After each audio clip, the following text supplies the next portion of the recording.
This is a PSA that this video is not informative nor helpful in any way, shape, or form. This video is just to laugh at me and for content. So, content warning, and feel free to laugh. If you can't tell by my content or all the stuffed animals behind me, or the Doki Doki sweatshirt, I suffer with mental illness. I have for almost my entire life, but that's not what this video is about. Now, I have taken many grippy sock vacations. And if you don't know what a grippy sock vacation is, it's when you get admitted to a mental hospital. Now, I know what you're thinking. Aviva, this sounds so sad. Don't feel bad for me. That's not allowed. This video is to laugh at me because when I did get admitted for the first time, I had the craziest experience of my entire life. A little traumatic, sure, but funny nonetheless. By the time I got admitted to my first mental hospital, I had not left my bed in about a month. I wasn't going to school, I wasn't getting up to eat, and my dad actually came upstairs and asked me, "Hey kiddo, do you need some help?" And for the first time in my life ever, I said yes. So we did what every other family in my state did, and we went to the same facility that everybody else goes to and got me evaluated. So in my evaluation, this lady was asking me a ton of questions in front of my parents, and I was answering honestly because I didn't really have much to hide. Everybody knew how I was feeling, even though it didn't really look like I was expressing it like some of the other kids might. But she asked my parents to leave the room and proceeded to ask me the same questions over again, and I answered the same because I wasn't lying. So she then gets to the question to ask me, so if you did want to die, how would you do it? And I didn't know. I was just severely depressed at that point, and like, sure, life didn't sound too great, but I didn't really think about that. So I told her I didn't have a plan. I didn't know. I didn't really think about it. And she told me, well, if you had to choose between any option, which one would you choose? And so I told her which option I guess I would have chosen. I'm not gonna say it because like, heavy trigger warning. And she goes, "Oh great, so you want to die." And I only picked because she asked me, so I didn't even really understand what I was doing. And she called my parents back in and was like, "Yeah, your daughter needs to get admitted. She wants to die." And that was wonderful. That was great. I was like, okay, thank you very much. Very helpful. 10 out of 10 service. Gonna give you a 5-star on Yelp. And I got admitted. Hi, I'm definitely a doctor. And you know what I'm prescribing you? A new pair of avivasofia merch sweatpants. They're great for the winter, will definitely help your mental health. I mean, come on. I'm a doctor. You gotta believe me. You can get yourself a pair if you go to the link below. And now I'm prescribing you to watch the rest of the video. This is definitely verified help. So I go in. It's pretty late at night at this point, so they pretty much just put me in a room. But the great part was my roommates. One of my roommates did happen to take a liking to me. I am bisexual. I was at that point, but I did have a boyfriend at the time. Hey, if you're watching. And when I got in there, I was putting all my stuff away and she was asking me if I liked women. And I was like, oh, I have a boyfriend. I was wearing my boyfriend's hoodie. I was sitting there. I'm new. I'm young. I'm really tired. And she starts going on and on about how brunettes were just her type and basically describing me to me. Very interesting encounter. Just met this girl. Like, hey, thank you very much. It was something. I don't even know how to describe that moment. I was so uncomfortable and yeah. Now, my other roommate, I won't tell you why, but she did have to be under 24-hour surveillance. So I got no privacy. Not only did I have 2 other roommates, which is like pretty standard, I feel like, but we always had to have a nurse sitting right in front of our door, checking us, like walking by, looking at all of us, like every 30 minutes, which I understand it was for her safety, for her health. That's fine. Wasn't great for me personally. I've had no experience with mental health facilities before this moment. So I was like, what the f? And on that first night, I laid down and I was like, oh God, what have I done? I'm freaking out and I end up going to the front desk sobbing and I beg the lady to let me call my mother. Now this isn't allowed, but because of the extent that I was crying at, she ends up going, oh, fine, make it quick. And so I call my mom and I beg her to come pick me up. I am crying and I'm like, Mom, like, please, I'll be good. Like, I was being bad. I was like, I'll be good. Like, please, like, I made a mistake. Like, come get me. She couldn't come get me, obviously. You have to be there for a certain amount of time. It's like you're under like a hold for a while because of like what you said. And my mom would like me to point out that she drank a whole bottle of wine after that phone call because I freaked her out so bad.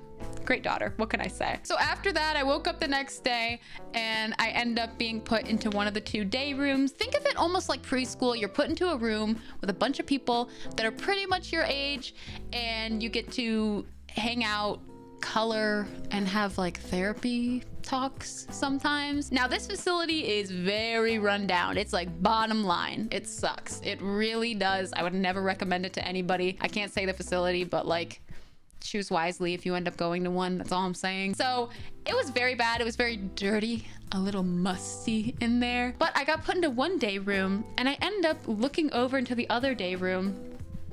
And holy shit, there's my cousin. Family reunion! Let's go! Hey, cuz. Sorry for blasting you on the internet like that. I mean, hey, we both went, so like, we're doing good. We're doing great. So my cousin was in the other room. We were not allowed to talk to each other because we both had to heal on like separate things. Now, while you're in there for the first 24 hours, you are put on no sharps, which means you are not allowed to have anything sharp for obvious reasons. So for my first meal, I could not go with everybody else. They had to make sure that I could play nice with others. So I had to sit in the day room while everybody else went to lunch, and I sat with a nurse and they just brought me my food. Now, what was the first meal? Spaghetti. I don't know why we were having spaghetti in the morning, but like, sure, great, wonderful. And I was on no sharps, so I had to eat spaghetti with a spoon, and it was very long noodles. It did not work out very well, so I ended up eating spaghetti with my hands in a mental hospital. First full day there. Things are going great, as you can see. I'm having a wonderful time. I also couldn't use colored pencils because they were sharp, so I had to use crayon for everything. That honestly was one of the worst parts, I will have to say, the no sharps thing. Now, there were a bunch of rules like that while you're in there. You cannot use conditioner because conditioner has alcohol in it. Same thing with hand sanitizer or any other like beauty product that has alcohol-based things in it. Now, while you may think it's conditioner, Aviva, who's gonna drink that? A lot of people, apparently. So when you go to take a shower, not only are people watching you, great, thank you, lovely. I had very long hair at this point, but you cannot use conditioner. If you don't have pin straight hair, you know how bad you need conditioner when you wash your hair. I cannot explain to you how bad my hair was when I got out of this place. It was horrible. You also cannot shave, obvious reasons, which led to a lot of the girls comparing their leg hair at the end, or like during their stay. They'd be like, look how long I've been here. My leg hair's like this long. And we'd all be sitting looking at each other's leg hair, like comparing, and the nurse would come in and be like, what the fuck are you guys doing? But honestly, it was one of the more entertaining things to do there other than playing cards or coloring, because that's pretty much all we did. There's obvious rules too, like you can't exchange phone numbers or like Instagrams and things like that. We all did anyway. No relationships. A lot of people tend to date in there. Yeah. We weren't allowed caffeine unless there was a family visit, and there was absolutely no contact whatsoever except for like a few times. Like, I don't know if you guys have ever played the card game where like you slap the middle, like when you have like the right card, like, okay, like there's a 4 in the middle, and if one of you puts down a 4, you have to slap the middle to like get it. But if both of you have a 4 and you accidentally hit hands, it was fine for some reason. I don't know, I guess they had that problem a lot, so they just started allowing it. But there were a ton of rules that you had to listen to. I feel like that makes sense though. You're in there for a reason. It wasn't fun, but I'm not mad about it. Now, the great thing about this place is I did have family visitation pretty much every day. So I saw my family a lot. They would always come in, especially because while I was in there, like I said earlier in the video, I was on like a 24-hour or 32-hour hold. I was on a hold for a while. But the thing is, they would not let go of me. After this time passed, they just kept saying, Aviva's not ready to get out, even though I was doing everything perfectly. And I would talk to my psychiatrist that would come in at like once every 2 days or so, and he would ask me the same questions. Are you eating? Are you sleeping? And how are your bowel movements? Lovely, great questions. And I would answer them all, and then he'd be like, great, thank you, like, have a good day. And apparently by my answers to that question, they just weren't good enough to let me go. So basically, I was stuck in here. They kept telling my parents, like, no, sorry, you can't get me out. Like, she really needs to be in here. Even though at this point, I was more in danger to myself being in there than out, because I was actually going crazy. And my parents can verify this. When they would come to visit me, I would have absolutely no thought in my head other than telling them I was good today, so they gave me an extra snack. If I'm good enough, they'll let me change the channels when I want to. And they had a point system so that if you were good, you got extra snack. If you were really good, you got to stay up and watch a movie at night. And there was like a whole point system to this, and I was trying to be really good so that I could get extra privileges, because That seemed pretty great to me. That was like my number one goal in life because there was nothing else to do. Now, you also got in trouble if you took naps for some reason. And if you know, like if you have depression or a lot of mental illnesses, you want to sleep. Like you really want to sleep. It's like your number one thing to do. Now,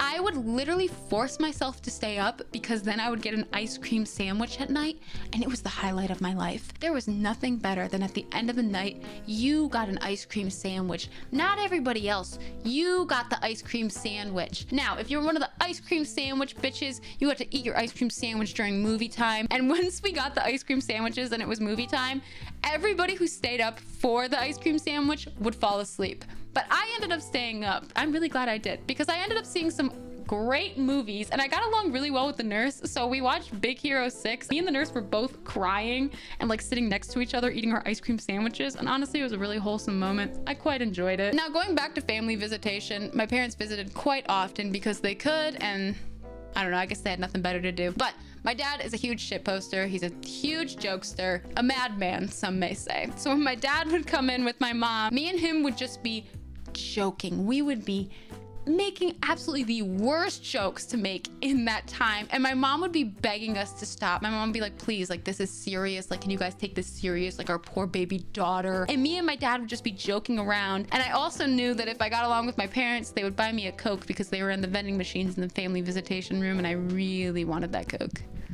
like really bad. Now by this time I've been in there for about a week and a half.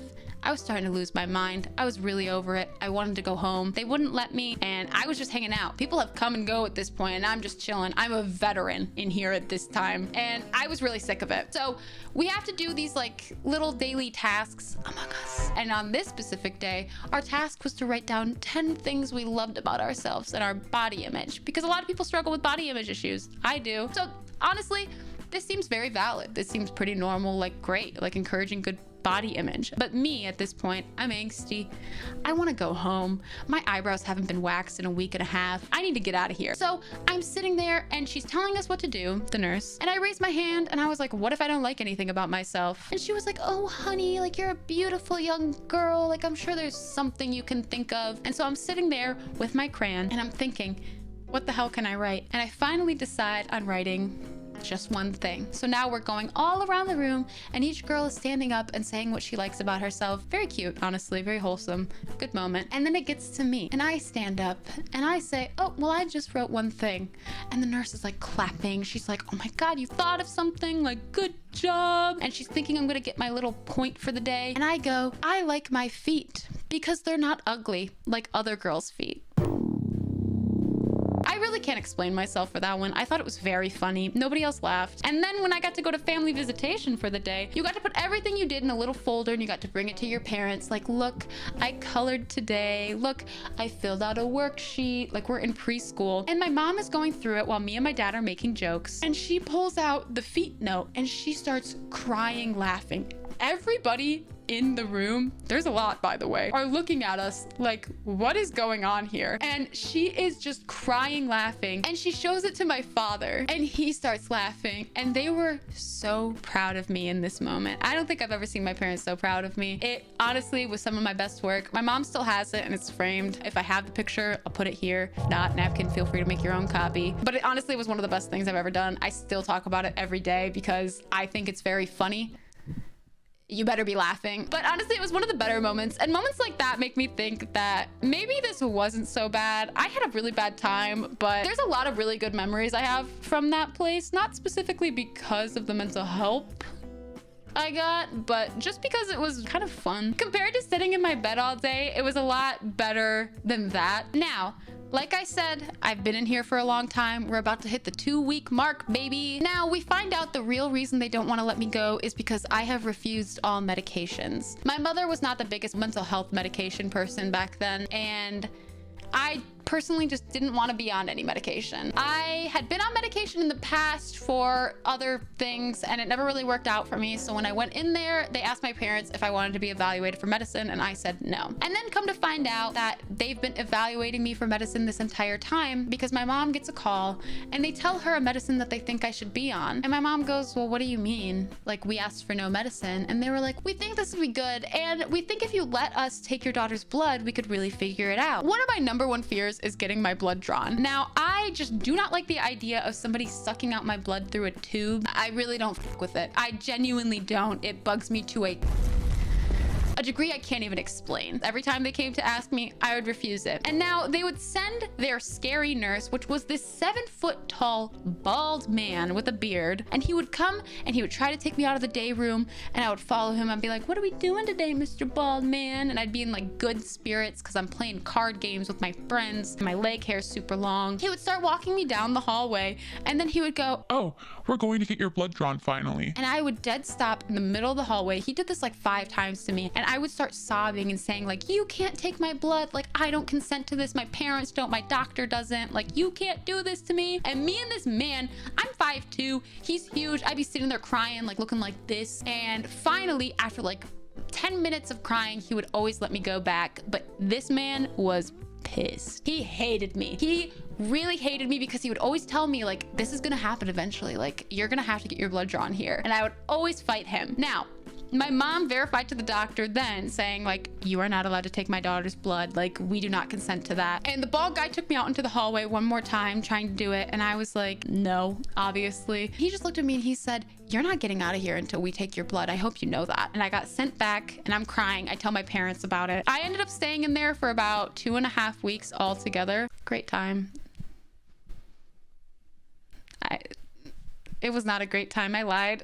Eventually, finally, my parents like threatened them, was like, you have to let her out. There's no reason for you to keep her anymore. And finally, they did. So I was sitting in the day room one day and my parents told me that I was getting out soon. So I knew it. I knew that bald guy would come walking in and call my name and I'd be strutting out of this place. And finally, that day came. And it was the bald man who yelled at me the whole time I was there. He walked in, he was like, Aviva. I was like, yes. And he was like, you're getting out of here. Let's go. And so I said my goodbyes to everyone. People slipped me their Instagrams. I hid them in my little pocket. I ended up getting out of there and finally I was free. So after I got out of there, I got in my mom's car and she asked me, well, what's the first thing you want to do? And the first thing I did was get my eyebrows waxed. Ridiculously small because it was the early 2000s and what else was a girl to do? So I got my eyebrows waxed and then I actually got some real food. They fed really heavy foods while you were there to make you kind of almost sedated. You would eat like this giant meal and then you would be tired all day and then they would be like, hey, don't take a nap. So it was finally nice to get some outside food that actually tasted good and was actually seasoned. But then I went home and I threw it all up. Not my best moment. Now, I know I said this video wasn't gonna be a serious one and it isn't, but I think I should answer the question of, did it help?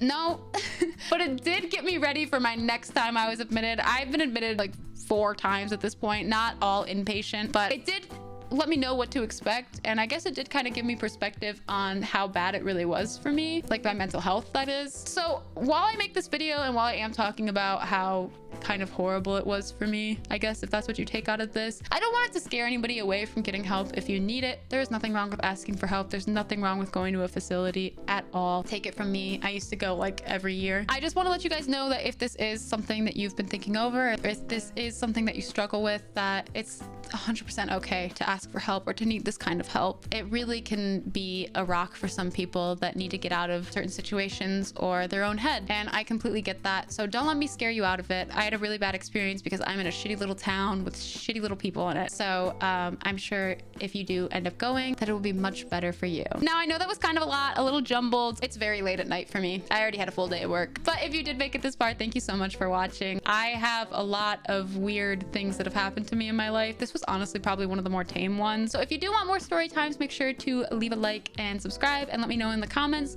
what else you'd like to hear from me, because there's a lot of things that have happened to me and I'm sure you can figure out one of them. So thank you guys. I love you all. Make sure to check out my Twitch channel where I talk about things like this live pretty much all the time. And yeah, I think that's pretty much it. I'm so dead inside. That's it. Bye.